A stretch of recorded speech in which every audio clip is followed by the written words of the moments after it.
You killed her with your absence. Thea's Aunt Marielle hissed across their mother's casket, loud enough for every mourner to hear. The cemetery fell silent as Thea clutched her mother's jade pendant, tears freezing on her cheeks while family members watched the public shaming unfold. Thea's fingers tightened around the smooth stone, her mother's final gift. Rain began to fall, mingling with her tears as Marielle continued her assault.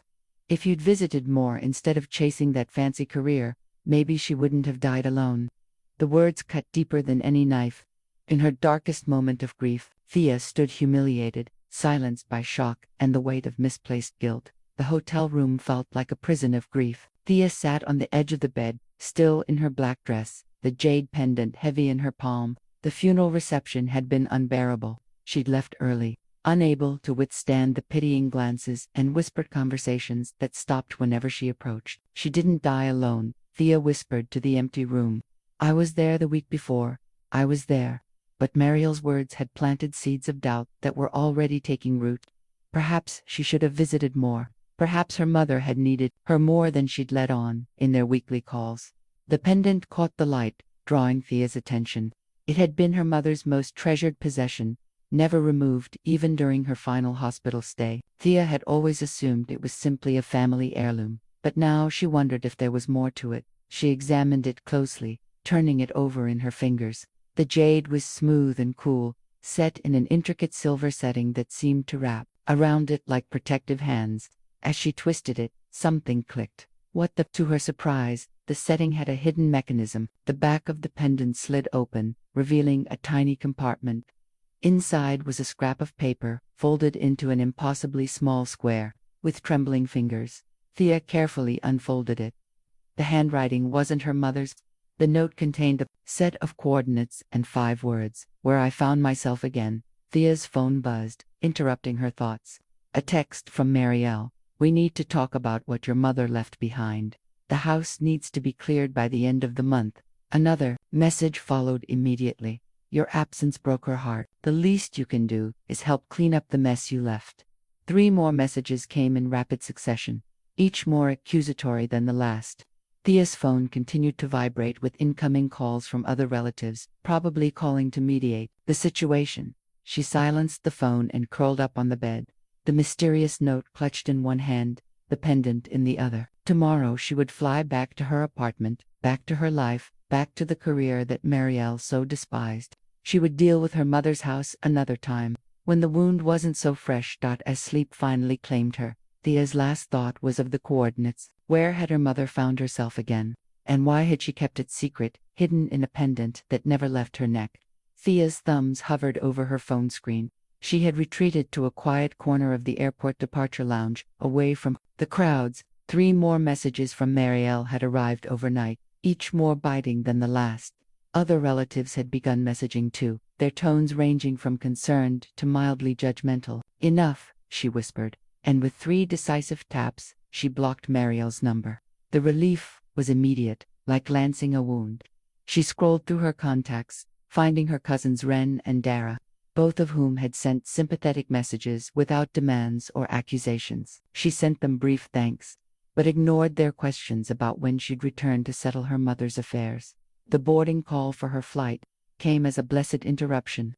Thea switched her phone to airplane mode, effectively cutting herself off from the remnants of family drama. She would deal with her mother's house and possessions eventually, but for now, she needed escape. 5 hours later, Thea unlocked the door to her high-rise apartment. The view of the city stretched out before her, lights twinkling in the early evening. Her mother had never visited here, had never seen the life Thea had built for herself. The realization twisted in her chest like a knife. "I invited you," she said to the empty space. "Every holiday, every birthday." Her mother had always declined, claiming she was too old for city life, too set in her ways. And Thea had accepted these excuses, too busy with deadlines and promotions to push harder. She unpacked mechanically, placing the jade pendant on her nightstand. The note from within it sat beside it, those coordinates and 5 words still a mystery. Thea opened her laptop, intending to search for the location, but her work email beckoned. 67 unread messages, 3 project deadlines approaching. A welcome distraction. By midnight, Thea had answered every email, revised presentations, and scheduled meetings for the entire week ahead. Her grief and confusion found temporary relief in the familiar rhythm of work. She fell into bed exhausted, promising herself she would look into the coordinates tomorrow. But tomorrow became the next day, and then the next. Work consumed her waking hours, and exhaustion claimed her nights.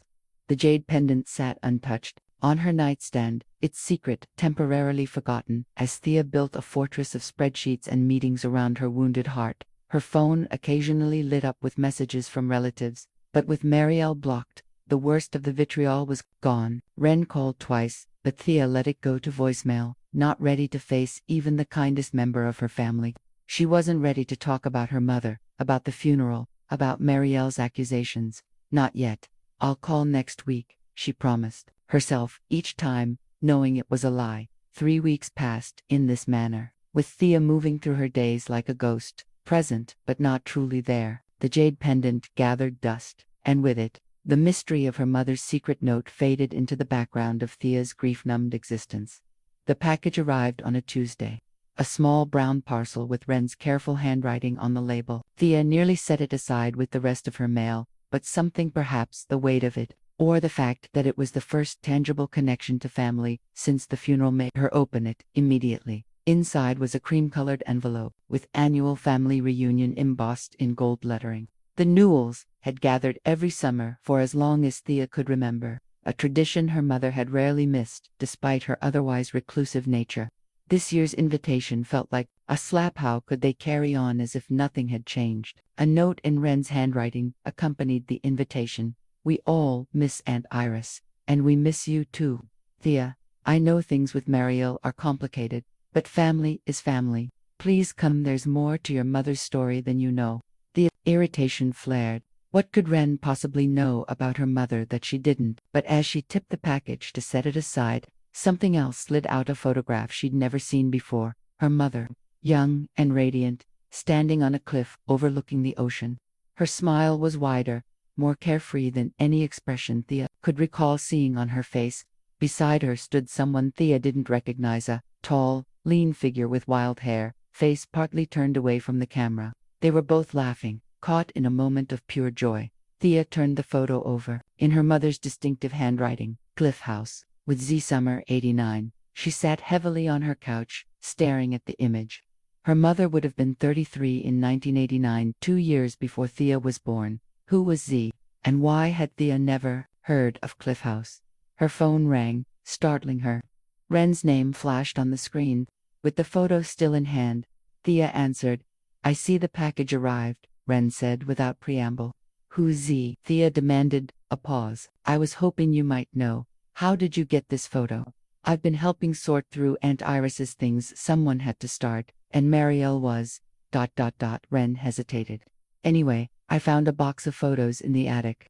Most were familiar family shots, but that one stood out. I thought you should have it." Thea studied the photo again. "What did you mean about there being more to Mom's story?"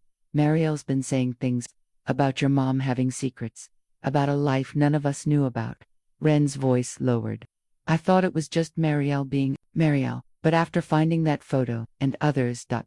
I'm not so sure." Thea's free hand moved unconsciously to her neck, where her mother's pendant had hung during the funeral. Now it sat forgotten on her nightstand, its hidden note unexamined for weeks. "The reunion's in 3 weeks, Ren continued. "Marielle will be there, but so will everyone else. If you want answers, it might be your best chance." After they hung up, Thea retrieved the pendant and the mysterious note. The coordinates, when she finally entered them into her mapping app, pointed to a coastal location not far from where the family reunion would be held. The coincidence was too perfect to ignore. "Where I found myself again," Thea read aloud, looking from the note to the photo of her laughing mother. For the first time since the funeral, she felt something beyond grief-curiosity. For 3 days, the invitation sat on Thea's coffee table, a silent challenge she walked past each morning on her way to work.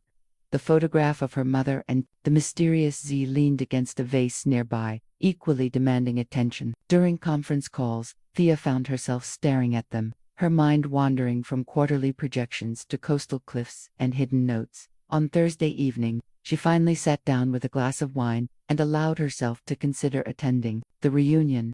The thought of facing Marielle made her stomach clench, but Wren's words echoed in her mind. There's more to your mother's story than you know. She opened her laptop and pulled up her work calendar. A series of meetings were scheduled for the exact week of the reunion, including a presentation to potential investors that she had spent months preparing. The conflict provided a convenient excuse.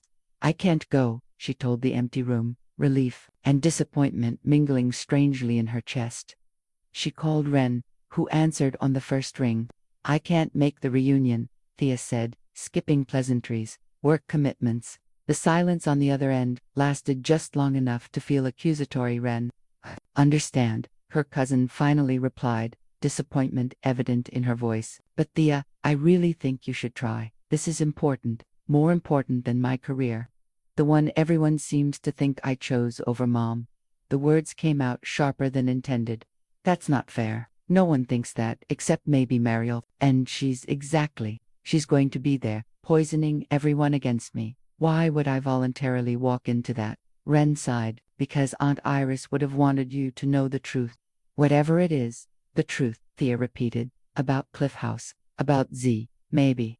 I don't know, but whatever it is, it matters. After they hung up, Thea poured another glass of wine and carried it to her bedroom. The jade pendant gleamed in the lamplight, and she picked it up, running her thumb over its smooth surface. What were you hiding, Mom? She whispered. She opened her laptop again and studied her calendar more carefully. The investor meeting couldn't be moved, but some of the prep work could be delegated. If she flew out immediately after the presentation, she could make the last 2 days of the reunion. It wasn't ideal, but it might be enough. But then what? Walk into a room full of relatives who had witnessed her humiliation at the funeral, face Marielle's continued accusations, listen to family members who thought they knew her mother better than she did.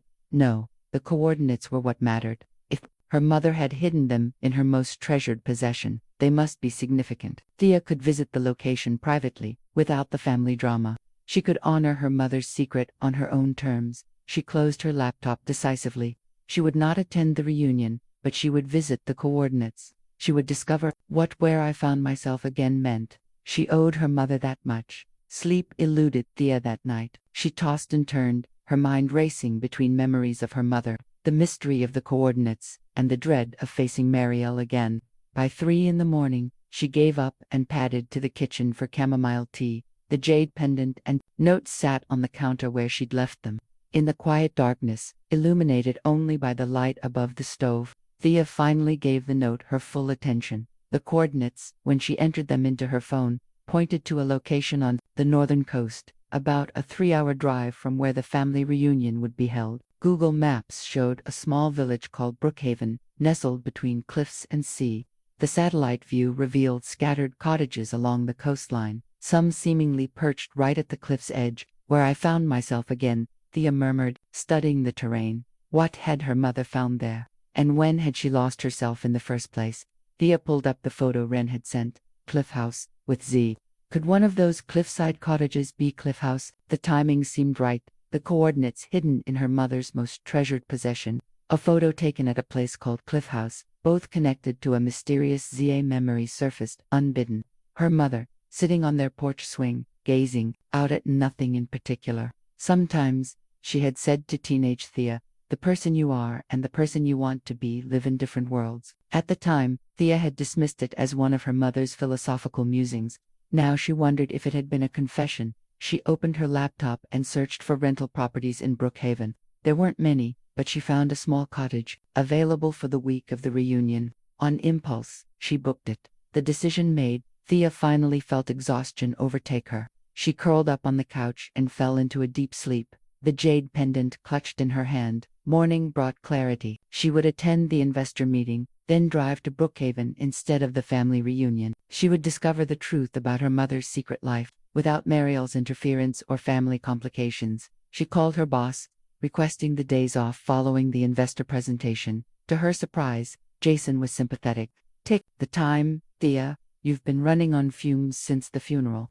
I have not. She began to protest. You have. He cut her off gently. You've been here until 9 every night. Your emails are time-stamped at 2 a.m., and frankly, you look exhausted. The presentation will be fine. After that, take a proper break. Gratitude washed over her. Thank you. I think I need to tie up some loose ends with Mom's passing. Of course, family comes first. The irony of that statement wasn't lost on Thea. Family should come first. But which family?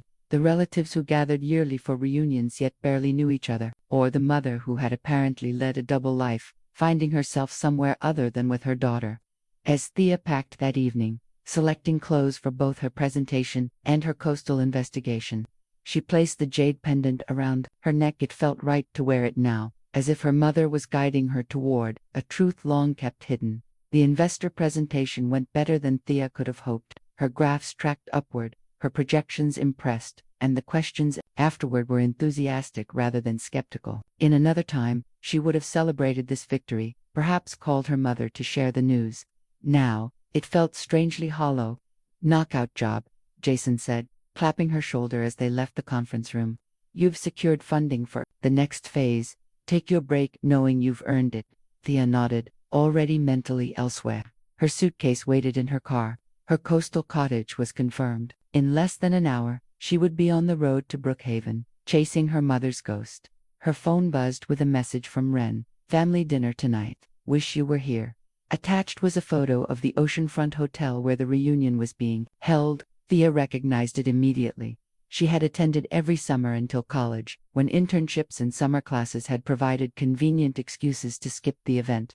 Her mother had always gone without her, though faithfully maintaining family connections while Thea built her career. Or so Thea had thought. Now she wondered if her mother had used those reunions for other purposes.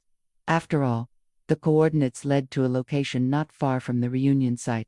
Had her mother been slipping away to Brookhaven during those family gatherings? The thought made Thea's decision to bypass the reunion feel right. She was following her mother's path, just without the pretense of family obligation first. She texted Ren back. Enjoy. Taking care of some things Mom left behind. Tell everyone I said hi. It wasn't entirely a lie. She was indeed taking care of something her mother had left behind, a mystery. The drive to the coast took Thea through rolling countryside that gradually gave way to more rugged terrain. As she neared Brookhaven, the road hugged closer to the coastline, offering spectacular views of cliffs and crashing waves. The beauty was undeniable, and Thea found herself understanding why this place might have captivated her mother. Her rental cottage sat on the outskirts of the village, a stone building with a blue door and windows that faced the sea. It was humble but charming, with a small garden and a path that led toward the cliff edge. Thea parked and stood for a moment, breathing in the salt air and listening to the distant roar of waves. I'm here, Mom, she whispered, touching the jade pendant. Now show me what you found. Inside, the cottage was simply furnished but cozy. Thea unpacked quickly, eager to begin her exploration. The coordinates pointed to a location about a mile north. Further along the cliffs, she changed into walking shoes, tucked the photo of her mother and Z into her pocket, and set out. The coastal path wound between wild grasses and rocky outcroppings. Gulls wheeled overhead, their cries mingling with the sound of the surf below. Thea checked her phone periodically, watching as she drew closer to the precise location her mother had hidden in the pendant. With each step, a strange anticipation built within her. Would she find answers here, or just more questions? Whatever awaited her, Thea knew with growing certainty that her understanding of her mother and, perhaps of herself, was about to change forever. Brookhaven was barely more than a cluster of buildings huddled against the coastal window. Cafe with faded awnings, a small grocery, a post office that doubled as the village's administrative center, and a smattering of cottages climbing the hillside. The afternoon sun cast long shadows as Thea made her way down the main street, the jade pendant heavy against her skin. Her phone indicated she was close to the coordinates, but nothing stood out as remarkable. Just ordinary shops, weathered by salt air and time. She paused outside the cafe, the perch where the aroma of fresh bread and coffee spilled onto the street. Her stomach reminded her that she hadn't eaten since breakfast. Onside, the perch was warmly lit and half full. A counter displayed pastries under glass, and mismatched tables were occupied by locals and the occasional tourist. Thea ordered coffee and a sandwich, then hesitated. The cafe owner, a man in his 60s with weathered skin and kind eyes, seemed like he might have been here a while. Excuse me, she said, pulling out the photo. I'm trying to find this place. It's called Cliff House. The man took the photo, studying it through reading glasses that hung from a cord around his neck. His eyebrows rose slightly. Iris, he said, tapping her mother's image. Haven't seen her in a while. Thea's heart jumped. You knew my mother. Your mother. He looked at her more closely. Yes, I see it now. The resemblance is there, around the eyes. He extended his hand. Ellis Thornton. I've owned the perch for 30 years. Thea Newell, my mother. She passed away recently. Ellis's face softened. I'm sorry to hear that. She was a special woman, your mother. He gestured to a chair. Sit. I'll bring your order. When he returned with her coffee and sandwich, Ellis sat across from her. Cliff House is about a mile north of the village. It belonged to Zephyr Rhodes, that's him in your photo. Local artist, bit of a recluse. Talented though. Zephyr, Thea repeated. Z, of course. Did he and my mother? Ellis smiled. I don't gossip about my customers, past or present, but I will say that Iris lit up when she was here. Different from the times. I saw her in town with your family reunion crowd. Thea nearly choked on her coffee. You saw her during the reunions. Oh yes. For years. She'd slip away for a day or two. Say she was taking some personal time. Always stopped here first. He nodded toward a corner table by the window. That was her spot. She'd have tea and watch the sea for a while. Then head up to Cliff House. Thea felt dizzy. All those summers when her mother had faithfully attended family reunions, she had been sneaking away to this village, to a house on the cliffs, to a man named Zephyr. Is Zephyr still around? Ellis shook his head. Passed about 5 years ago. Cliff House has been empty since. Far as I know, Rhodes had no family to speak of, and no one's quite sure what happened to the property. 5 years, her mother had continued coming to the reunions even after Zephyr died. Had she still been visiting Cliff House? And why keep the coordinates hidden in her pendant? Can you tell me how to get there? Ellis gave her directions, then added, it's a bit overgrown now. No one's maintained the path. But the house should still be standing built solid, that one. Thea thanked him and paid for her meal, adding a generous tip. Your mother was more than she seemed, Ellis said as she turned to leave. Don't judge her too harshly for her secrets. Outside, the wind had picked up, sending clouds scudding across the sky. Thea pulled her jacket tighter and began walking north, following Ellis's directions. The village quickly gave way to open coastline, the path narrowing as it wound between gorse, bushes, and tall grasses. And then she saw it, a stone cottage perched near the cliff edge. Its windows dark but intact, a weathered blue door facing the sea. Cliff House stood defiant against the elements, its stone walls weathered but strong. Wild roses had claimed one side, climbing toward the slate roof in a tangle of thorns and faded blooms. The path to the door was nearly invisible, overgrown with coastal grasses that whispered in the wind. Thea approached slowly, her heart hammering. This place had been important enough for her mother to keep its location secret, hidden in a pendant worn close to her heart. What would she find inside? Evidence of a love affair. A different life altogether. The blue door was locked, but as Thea circled the cottage, she found a window with a broken latch. It slid open with a protesting creak. She hesitated only briefly before hoisting herself inside, feeling both like an intruder and a rightful heir. The air inside was stale but not unpleasant, tinged with the ghosts of oil paint and turpentine. Dust motes danced in the shafts of afternoon light that streamed through salt-crusted windows. Thea stood in what appeared to be a living room, simply furnished with a worn sofa, a stone fireplace, and bookshelves packed with volumes on art and nature. But it was the walls that captured her attention. Every available space was filled with paintings, landscapes, seascapes, and portraits, and in many of them, Thea recognized her mother. Iris Newell, as Thea had never seen her, young and carefree, hair wild in the coastal wind, laughing on the cliffs. Iris in quiet moments, reading by firelight, her profile serene. Iris asleep, the curve of her bare shoulder suggesting intimacy that made Thea blush and look away. The paintings tracked the years, her mother aging gracefully, her beauty mellowing but never diminishing. The most recent appeared to be from just a year or two ago, showing Iris sitting at a window, looking out to sea with an expression of such profound longing that Thea felt tears spring to her eyes. A desk beneath one window held stacks of journals, bound in leather. Thea opened the topmost one, recognizing a masculine, flowing script that must belong to Zephyr. The entry was dated from last summer. Iris came today. as she has every summer for 35 years. The reunions still provide her cover, though her daughter no longer attends. I sometimes wonder if Thea suspects. Iris knows her daughter is too consumed by her own life to notice her mother's disappearances. There is sadness when she speaks of Thea, a resignation. I have suggested many times that she tell the truth, but Iris insists the family would never understand. Perhaps she is right. The Newells have always valued appearance over authenticity. Thea sank onto a dusty chair, the journal trembling in her hands. 35 years. Her mother had been coming here since before Thea was born. This wasn't just a brief affair or a midlife crisis, this was a sustained double life. A secret self that existed alongside the mother Thea thought she knew. Flipped through more journals, catching glimpses of her mother's visits, the changing seasons at Cliff House, Zephyr's thoughts on art and love, and the passing of time. There were mentions of her. Lucifer's curiosity about the daughter who grew up knowing only half of her mother's heart. A smaller journal, tucked between two larger volumes, caught her eye. The handwriting inside was her mother's. Thea's hands shook as she opened it, feeling like she was finally about to hear her mother's voice. Her true voice, after a lifetime of carefully edited conversations. Summer 2023. My last visit to Cliff House. I can feel the changes in my body. The warnings. The doctors say I have months, perhaps a year with treatment. I have not told Thea yet. I want to tell her everything first about Zephyr, about this place, about the life I've lived in stolen moments. But the words stick in my throat. How do you tell your child that you've lied to them their entire life? That you've loved someone they've never even heard of?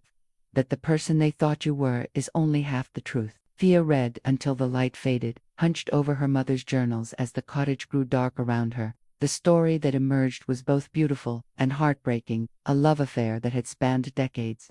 Conducted in secret while her mother maintained the appearance of conventional family life. It had begun the summer before Thea was born.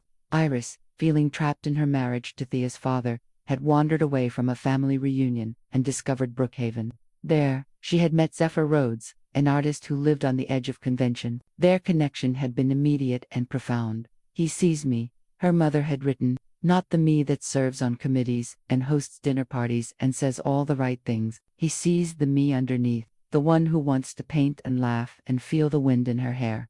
After Thea's birth, Iris had considered leaving her husband, taking baby Thea to Cliff House permanently. But the journals revealed a complicated reality. Father's family had financial control, and divorce would have meant poverty for both Iris and her newborn daughter. I cannot do that to my child, she had written, so I will give her stability and security, even if it means dividing my heart. When Thea was 7, her father had died in a car accident. By then, the pattern was established. Iris lived a respectable widow's life in the family home, raised Thea with care and love, and escaped to Cliff House whenever she could. The summer reunions became her most reliable cover. I am living 2 lives. One entry from Thea's teenage years read, in one, I am the grieving widow, raising a daughter alone, doing everything right, never causing talk. In the other, I am myself painting alongside Zephyr, walking barefoot on the cliffs, loving, freely. Thea grows more independent each year, focused on her studies and future career. Sometimes I think she barely notices my absences. She is becoming like her father, practical, ambitious, always looking ahead. I love her fiercely, but I fear she would not understand this part of me. The most painful entries came after Zephyr's death. Iris had continued visiting Cliff House, alone, maintaining it as best she could, painting in the studio he had built for her, sleeping in the bed they had shared. The house remembers us, she had written. Even with Zephyr gone, I can feel our life together in these walls. I cannot bear to sell it, though I know I should. Instead, I have made arrangements with my solicitor. After I am gone, the truth will come out. But according to the final journal entries, Iris had lost her courage. As her illness progressed, she had decided to take her secret to the grave, afraid of how her family, especially Thea, would judge her. I have asked Marielle to tell Thea after I am gone. The last entry read, she alone knows about Zephyr, having followed me one summer and discovered my secret life. She has kept my confidence all these years, though not without judgment. I hope she will find a gentle way to tell Thea the truth. Thea closed the journal, understanding dawning like a cold sunrise. Marielle had known, Her aunt's anger at the funeral wasn't just about Thea's absences during her mother's illness, it was about decades of secrets, about a promise to reveal a truth she had long disapproved of. Outside, full darkness had fallen. Thea switched on her phone's flashlight and made a final circuit of the cottage. In what must have been Zephyr's studio, she found more paintings of her mother, along with landscapes and abstract works. In the bedroom, she discovered photographs on the nightstand, her mother and Zephyr through the years, their happiness evident in every image. On the kitchen table lay a sealed envelope addressed to Thea in her mother's handwriting. With trembling fingers, she opened it. "My darling daughter," it began. "If you are reading this, you have found your way to Cliff House, to the heart of who I really am. I'm sorry for the secrets. I hope someday you can understand. Thea didn't hear the car approaching over the sound of the waves. She was sitting on Cliff House's back porch, her mother's letter clutched in her hands, watching moonlight play across the water. The letter had explained everything: how Iris had intended to tell Thea the truth during her illness but lost courage as the end approached, how she had entrusted Mariel with the task instead, how she had left Cliff House and all its contents to Thea in a secret addendum to her will. "I have lived a divided life," the letter concluded. "I don't want that for you, my darling. Find your whole self and live there, no matter what others think." The crunch of footsteps on the overgrown path startled Thea from her thoughts. She rose quickly, heart pounding, and moved inside, peering cautiously through the window. A flashlight beam bobbed along the path, drawing closer to the cottage. "Hello," a familiar voice called. "Is someone here, Mariel?" Thea froze, conflicting impulses warring within her. Hide, confront, run. Before she could decide, the beam of light found the broken window latch and illuminated her face through the glass. "Thea." Mariel sounded genuinely surprised. "What are you? How did you find this place?" Thea unlatched the front door and swung it open. Her aunt stood on the threshold, looking smaller somehow than she had at the funeral. Her face was lined with exhaustion, her eyes red-rimmed. "Mom left me coordinates," Thea said, holding up the jade pendant. "In here." Mariel's shoulders slumped. "Of course she did. Iris always had a backup plan." She hesitated. "May I come in?" Thea stepped aside wordlessly. Mariel entered, her flashlight beam sweeping across the paintings that covered the walls. She seemed unsurprised by what she saw. "You've been here before," Thea said. It wasn't a question. Mariel nodded. "Once, years ago, I followed your mother from a reunion, curious about where she disappeared to every year." She touched the frame of a painting showing Iris laughing on the cliffs. "I found her here, with him, with Zephyr, and you kept her secret." "Not happily." Mariel's voice hardened. "I thought it was wrong, the lies, the deception. Your father had been gone for years by then. There was no reason she couldn't just be honest about her relationship." "Except judgment from the family," Thea said quietly. "From you." Mariel had the grace to look ashamed. "I was different then, more rigid, more concerned with what people would think." She sighed heavily. "Your mother and I argued about it for years. I wanted her to tell you at least. She always said next summer, or when the time is right. And then she got sick." "Yes. And suddenly there was no more time." Mariel's voice caught. "She made me promise to tell you after she was gone, to bring you here, to show you who she really was." A tear slid down her cheek. "But at the funeral, seeing you, I was angry. Not just at you for being absent so often during her illness, but at myself for agreeing to clean up her mess, for having to be the one to shatter your image of her. So, you attacked me instead," Thea said, a flash of the old anger returning. "I'm not proud of it," Mariel admitted. "I lashed out. It was easier to blame you than to keep my promise." She looked around the cottage. "But it seems Iris found a way to lead you here anyway." Thea touched the pendant at her throat. "She wanted me to know she loved you, Thea. Never doubt that. But she loved him too. And this place, this was where she could be herself. Not just your mother, or Frank's widow, but Iris." They stood in silence for a moment, surrounded by evidence of Iris' new secret life, her paintings, her love letters, her hidden joy. "How did you find me?" Thea finally asked. "Ren told me you were taking care of something your mother left behind. I remembered the coordinates in the pendant Iris showed me once. I took a chance." Mariel hesitated. "The reunion is still happening. Everyone's asking about you." Thea looked around at the cottage, her inheritance, both physical and spiritual. "I'm not ready to face them all yet." Marielle nodded in understanding. When you are, if you are, I'll stand with you. I owe your mother that much. They sat in the kitchen of Cliff House, two women connected by a third who was absent, yet somehow more present than ever. Marielle had brought wine from her car, Dutch courage, she called a tund. They sipped from dusty glasses as the night deepened around them. Tell me everything, Thea said. From the beginning. Marielle twisted her glass, watching the red liquid catch the light. I followed her here during the reunion of '98. You were away at summer camp your first year. I think your mother kept disappearing for hours, and I was concerned. You mean suspicious, Thea corrected. A rueful smile crossed Marielle's face. Yes, the dutiful sister-in-law looking out for the family reputation. She took a long sip of wine. I found her here with Zephyr. They were painting together on the cliffs. I'd never seen your mother look so free. Did you confront her? Immediately. I was self-righteous, full of moral outrage. I threatened to tell everyone, you, the family, the whole town. Thea winced, imagining the scene. What did she do? She didn't beg or make excuses. She just asked me to meet Zephyr properly before I made any decisions. Marielle's voice softened with the memory. He made us dinner right here at this table.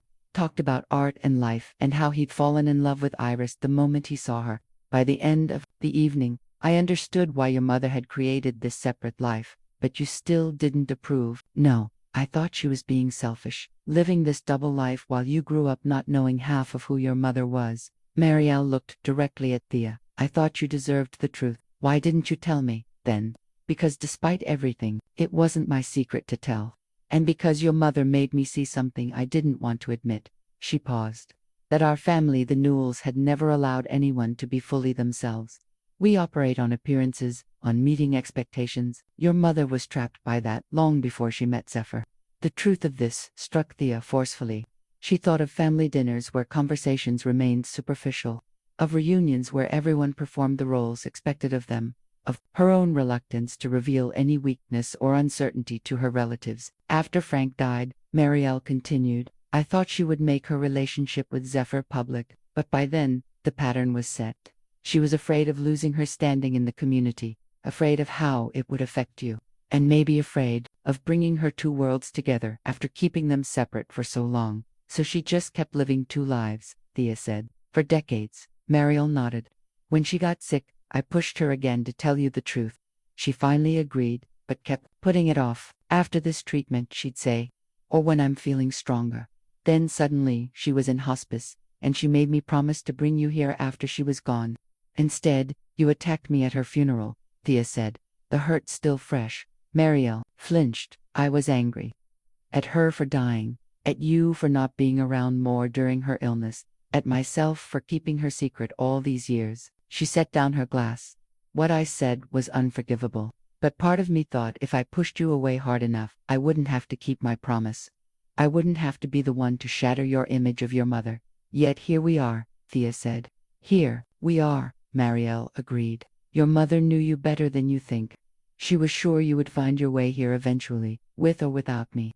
They sat in silence for a moment, the cottage creaking around them in the wind. There's something else you should know, Marielle finally said, something I only learned when she was in hospice. She took a deep breath. Zephyr wasn't just her lover. He was an artist who recognized her talent, who encouraged her to paint when everyone else dismissed it as a hobby. Half the paintings in this cottage, maybe more, are your mother's work, not his. Morning found Thea and Marielle still at Cliff House, having talked through the night. They had moved from the kitchen to the studio, where they sat surrounded by canvases, examining each one with new understanding.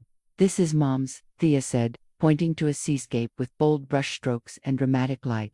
I can see her signature, here just initials, but it's her hand. Marielle nodded. And this one? She indicated a portrait of Zephyr reading by firelight. Look at the way she captured his expression, like he's about to look up and share whatever he's reading. They had been sorting the paintings for hours, separating Iris's work from Zephyr's. The distinction wasn't always clear. They had influenced each other over the decades, their styles sometimes merging, sometimes diverging dramatically. I had no idea, Thea said, running her fingers along the frame of a particularly striking piece. She never painted at home. Not once. She did, early on, Marielle corrected her. When you were very small. but your father discouraged it. It was impractical, a waste of time. After he died, I think she just kept that part of herself here, where it had always been safe. Thea frowned. I don't remember Dad being like that. You were young when he passed, and Iris never spoke ill of him. She said he had provided well for you both, and that was true. Marielle sighed. Frank wasn't a bad man, just a conventional one. He wanted a certain kind of life, a certain kind of wife. Your mother tried to be that for him, for you. The implications stung. So I'm like him, conventional, restricting. No, Marielle said firmly, but you are focused, driven, like him, in that way. Your mother worried you wouldn't understand her choices, her need for this other life. Thea thought of her own single-minded pursuit of career success, how little room she'd left for anything else. Had she unconsciously followed her father's path? Had her mother seen this and kept her secret self hidden, afraid of her daughter's judgment? There's more, Marielle said, setting aside the painting she'd been examining. Follow me. She led Thea to what appeared to be a linen closet near the bedroom. Instead of opening it normally, she pressed against a specific spot on the wall beside it. A click sounded, and the entire section of wall swung inward, revealing a hidden room. How did you? Your mother showed me, just before she went into hospice. Said if anything happened to her before she could tell you everything, I should bring you here. The hidden room was small but perfectly proportioned, with a skylight that filled the space with soft morning light. The walls were covered with paintings unlike any they had seen in the rest of the cottage. Deeply personal works that captured moments from Thea's life. Thea recognized herself at various ages playing in the garden as a child, graduating high school, moving into her first apartment, but the most recent, and largest, showed her at her current age. Sitting at a desk surrounded by work papers, her expression focused but somehow hollow. She saw me, Thea whispered, reaching out to touch the canvas. Really saw me. Of course she did, Marielle said softly. She was your mother. Beneath the painting of adult Thea sat a letter addressed simply for after. Thea opened it with trembling hands, recognizing her mother's handwriting. My dearest Thea, if you're reading this, you found your way to my heart's true home, and to the room where I kept my most precious work. These paintings are my love letter to you, every stage of your life captured through a mother's eyes. I watched you grow into a determined, brilliant woman, so like your father in your drive and focus. I've been so proud of your achievements, your strengths, but I've also seen the cost. How your single-minded pursuit of success has left little room for joy, for creative expression, for love. You are half me, half your father. I fear you've embraced his legacy while denying mine. Don't make my mistake, darling. Don't live a divided life. Find a way to be whole. All my love, now and always. Mom, tears streamed down Thea's face as she finished reading. She thought I was becoming like Dad, all work, no art, no joy. Are you? Marielle asked gently. Thea looked around the hidden gallery at her mother's secret record of love and observation. At the final painting that captured both her success and her isolation. Maybe, she admitted, but I don't want to be. The family reunion was in its third day when Thea and Marielle arrived. They had spent the previous day at Cliff House, carefully selecting paintings to bring with them tangible evidence of Iris Newell's secret life and hidden talent. Are you sure about this? Marielle asked, as they pulled into the hotel parking lot. We could wait until after the reunion. Tell people individually. Thea shook her head. Mom kept her life divided for decades. I don't want to continue that pattern. She touched the jade pendant at her throat.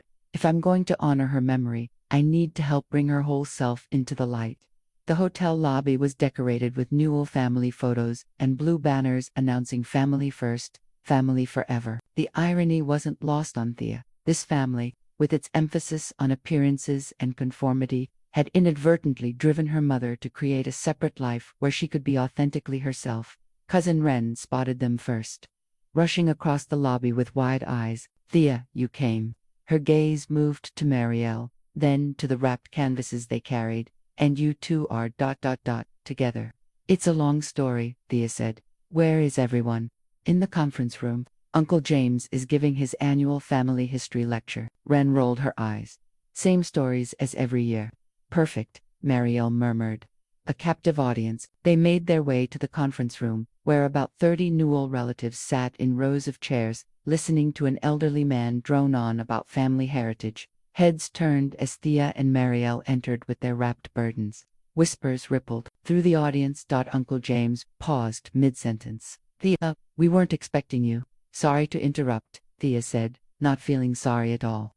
But I've recently discovered something important about Mom, about Iris, that the whole family should know. The whispers intensified. An aunt in the front row leaned over to her husband. I told you something was going on with Iris all those years. Marielle stepped forward. We've prepared a small exhibition in the side room. If you'll all join us there, after James finishes, we'd like to share something Iris kept private for too long. Uncle James, flustered by the interruption but unwilling to appear anything less than gracious, quickly wrapped up his presentation. The family filed into the adjoining room, where Thea and Marielle had hastily set up the paintings on easels and tables. What's all this? Aunt Deborah demanded, peering at the still-covered canvases. My mother's legacy, Thea said, her true legacy. One by one, she and Marielle unveiled the paintings. Gasps and murmurs filled the room as Iris Newell's secret talent was revealed. Landscapes of breathtaking beauty. Intimate portraits of Zephyr, self-portraits that showed a woman fully alive and aware of her own complexity. Who is that man? Someone asked, pointing to Zephyr's image. That, Thea said, clearly, is Zephyr Rhodes, an artist who lived in a cottage on the cliffs near Brookhaven. He and my mother were companions for over 35 years. The room erupted in shocked exclamations. Older relatives looked scandalized, while the younger ones leaned in, suddenly interested in this unexpected family drama. She had a lover. Aunt Deborah's voice rose above the others. All those years. Even when Frank was alive. Yes, Marielle confirmed. But it was more than that. Zephyr encouraged her to paint, to express herself. Something our family never did. The accusation hung in the air, uncomfortable but undeniable. Several relatives shifted nervously, avoiding eye contact. Others stared openly at the paintings, reassessing the quiet woman they thought they had known. I don't believe it, Uncle James declared, his face flushed with indignation. Iris was a devoted wife to Frank and a responsible mother. She would never have carried on some bohemian affair behind our backs. It wasn't behind Frank's back, Thea clarified, though she was still processing this herself. It began after he died. But she kept it secret from the rest of us, because she feared exactly this reaction. She gestured to a painting of her mother on the cliffs, wild-haired and laughing. This is who she really was, underneath the person you all thought you knew. The reactions varied dramatically among the assembled family. The older generation, James, Deborah, and their siblings looked shocked and disapproving. Middle-aged cousins seemed uncertain, caught between judgment and curiosity. The younger Newells, however, studied the paintings with genuine interest. These are amazing, said Dara, one of Thea's cousins in her 20s. Aunt Iris painted these. I had no idea she was so talented. None of us did, Thea said. She kept this part of herself separate, hidden. But why? Dara persisted. These are incredible. She could have shown them, sold them even. Marielle stepped forward. Because the Newell family has always valued practicality over passion, respectability over authenticity. Her voice carried a lifetime of accumulated observation. Iris knew that. Several of the older relatives bristled at this characterization, but didn't deny it outright. I knew something was off, Aunt Deborah muttered. All those times she disappeared during reunions, claiming headaches or walks alone. I told Herbert she was up to something. She wasn't up to something, Thea said sharply. She was living her life the only way she felt she could. Uncle James shook his head. This is inappropriate. These paintings should be packed away, not displayed like this for everyone to see. What would people think? That's exactly the attitude that forced her to lead a double life, Thea retorted, always worrying what people would think, never considering what she needed. The tension in the room was palpable. Some relatives edged toward the door, uncomfortable with the confrontation. Others moved closer to the paintings, drawn to this unexpected glimpse into Iris's hidden self.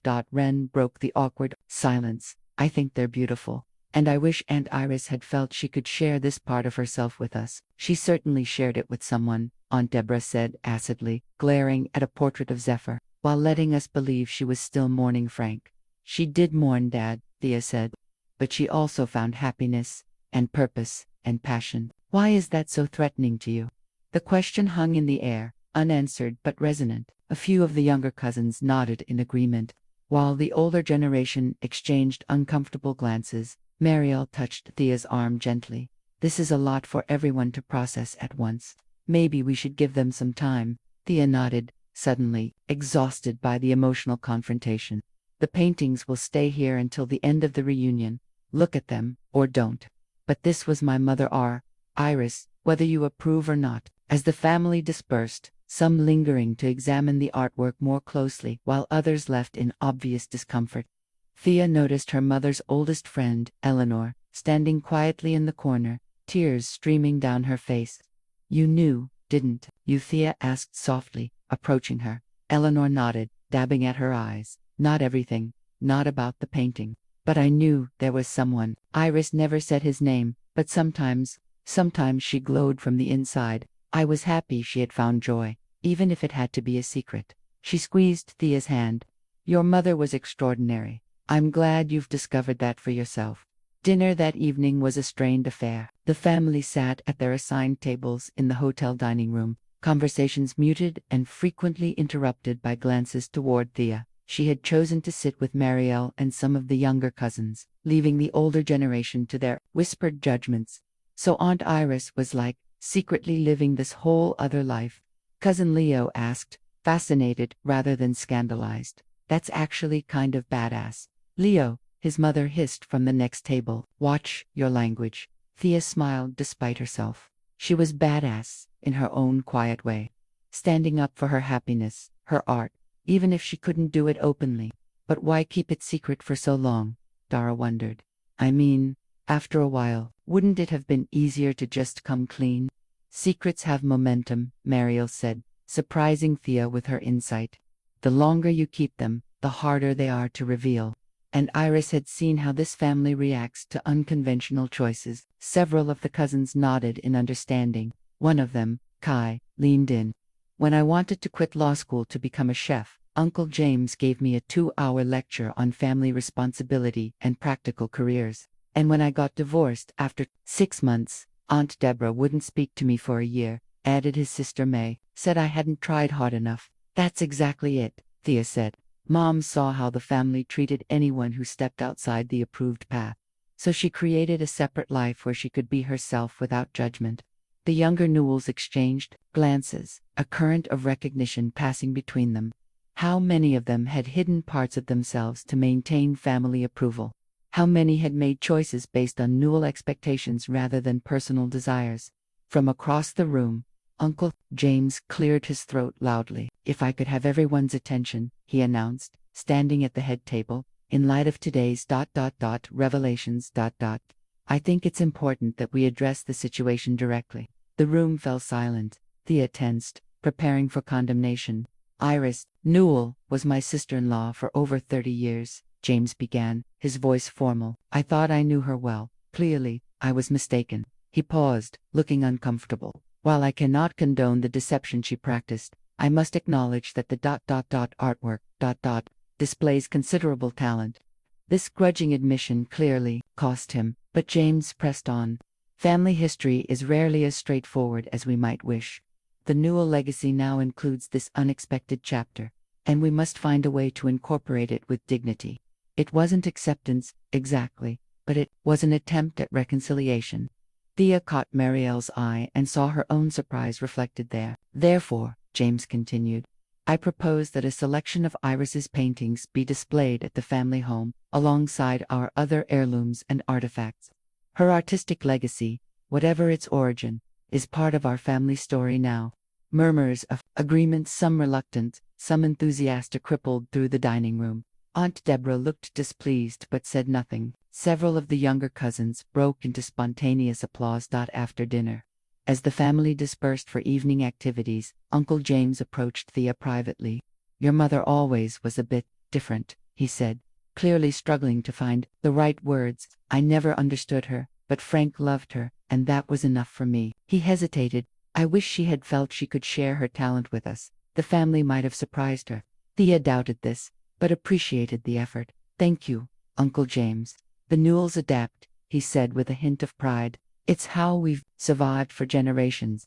We may not always like change, but we face it head on. As he walked away, Mariel appeared at Thea's side. Well, that was unexpected. He's rewriting the narrative, Thea observed, making Mom's secret life part of the grand Newell tradition of overcoming adversity. Marielle smiled wryly. It's a start. Change happens slowly in families like ours. One funeral, one revelation at a time. The reunion's final day dawned clear and bright. Thea woke early, slipping out of her hotel room to walk along the shore. The beach was empty at this hour. The only sounds, the crying of gulls, and the rhythmic crash of waves. She had spent the previous evening talking with relatives, answering questions about her mother's secret life, showing the paintings to curious family members. Some had been judgmental, others fascinated, but all had been forced to reconsider the quiet woman they thought they knew. Mind if I join you? Thea turned to find Marielle approaching, 2 paper cups of coffee in hand. She offered one to Thea, who accepted it gratefully. I couldn't sleep, Thea admitted.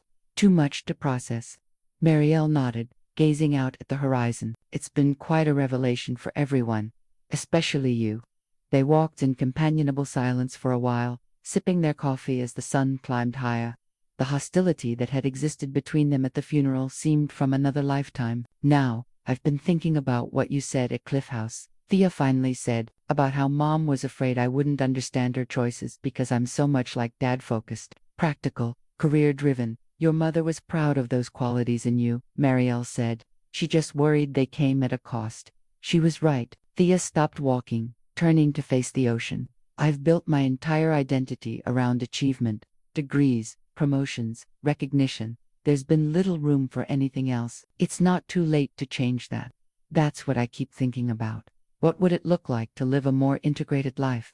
Not to separate selves like Mom, but one whole person with room for both ambition and joy. Marielle smiled. I think your mother would like that question very much. When they returned to the hotel, the family was gathering for the traditional farewell brunch. The atmosphere was lighter than Thea had expected, with relatives mingling freely around the exhibition of Iris's paintings. Even Aunt Deborah was studying a seascape with apparent appreciation. Thea, Uncle James called, waving her over. We've been discussing your mother's artwork. Several of us would like prints, if that could be arranged. I think that could be managed, Thea said, surprised by the request. And, he continued more hesitantly, we wondered about Cliff House. What are your plans for it? The question caught her off guard. She hadn't thought beyond discovering the truth of her mother's secret life. I'm not sure yet, she admitted. It's mine now, legally, but I haven't decided what to do with it. Whatever you decide, he said, it's part of your heritage, your mother's gift to you. The farewell speeches were mercifully brief. As tradition dictated, each branch of the family shared their plans for the coming year. When it came to Thea's turn, she found herself saying something unexpected. I'm considering taking a sabbatical from work, she announced, to spend some time at Cliff House, exploring my mother's art, maybe trying my hand at painting myself. The words felt right as she spoke them. Her colleagues could handle the post-investor phase of the project. The constant drive for the next achievement could wait. For now, she needed to understand the legacy her mother had left her, not just the cottage and paintings, but the example of a woman who had found a way, however imperfect, to honor her authentic self. After the brunch, as relatives began departing with hugs and promises to stay in touch, Marielle approached Thea one last time. I'd like to apologize properly, she said, for what I said at the funeral. It was cruel and unfair. It was, Thea agreed, but without it, I might never have found my way to Cliff House, never discovered who Mom really was. Still, Marielle insisted, I'm sorry for the hurt I caused, and for keeping your mother's secret all those years. I forgive you, Thea said, meaning it. We both loved her, in our different ways. And now we both know her better than we did before. They embraced, an awkward hug that gradually softened into genuine warmth. Visit Cliff House anytime, Thea said as they parted. It's part of your story with Mom too. 6 months later, Thea stood in the transformed main room of Cliff House, now a small gallery open to the public on weekends. The walls displayed a carefully curated selection of both Iris and Zephyr's work, their artistic dialogue visible in the progression of styles and subjects over the decades. The cottage itself had been lovingly restored. Thea had preserved the character while updating the essentials: pluming, electricity, the leaking roof. She had converted Zephyr's old studio into her own workspace, where tentative attempts at painting now shared space with her laptop and work files. The sabbatical, had become a permanent change. Thea still consulted for her old firm, but remotely and on her terms. 3 days a week she devoted to work, the rest to exploring her mother's artistic legacy and her own creative impulses. "Are you ready?" Wren called from the kitchen. "People will start arriving soon." Today marked the official opening of the Iris Newell Gallery at Cliff House. Family members were driving in for the event, along with locals from Brookhaven and a few art critics Thea had invited. "Almost," Thea replied, adjusting the frame of one final painting. This piece held special significance, a portrait her mother had painted of Thea as a child, recently discovered in the hidden room. In it, young Thea sat at a table, drawing intently, her expression one of pure absorption. It was titled simply Inheritance. Thea wore her mother's jade pendant daily now. She had considered having the hidden compartment sealed. Its secret message had served its purpose, but ultimately decided to leave it functional. Some things were worth preserving, even if their original purpose was complete. Ellis from the Perch arrived first, bearing a tray of pastries for the opening. "Iris would be proud," he said, surveying the gallery, "both of what you've done with the place and of who you're becoming." Marielle came next, accompanied by Dara and several other younger Newells. Even Uncle James made an appearance, though he still looked slightly uncomfortable, surrounded by evidence of his sister-in-law's unconventional life. "You've done a remarkable job," he told Thea stiffly. "The family appreciates you preserving Iris's legacy in such a tasteful manner." Thea accepted the backhanded compliment with grace. The older generation might never fully understand or approve of her mother's choices, but they had come to a kind of acceptance. As the gallery filled with visitors, Thea slipped away briefly to the back porch, her mother's favorite spot to watch the sea. She had placed a small easel there, where her own fledgling paintings took shape. They weren't great art yet, but they brought her joy, and that she had come to believe was the point. Her phone buzzed with a work email. 6 months ago, she would have answered immediately, regardless of the occasion. Now she silenced it without checking. Work would wait. This moment, honoring her mother's true self while discovering her own, deserved her full attention. Inside, someone called her name. Thea took a deep breath of salt air and returned to the gallery, moving easily between guests, answering questions about the artwork and the artists. She felt a completeness she hadn't known was missing, as if the divided aspects of herself were finally aligned.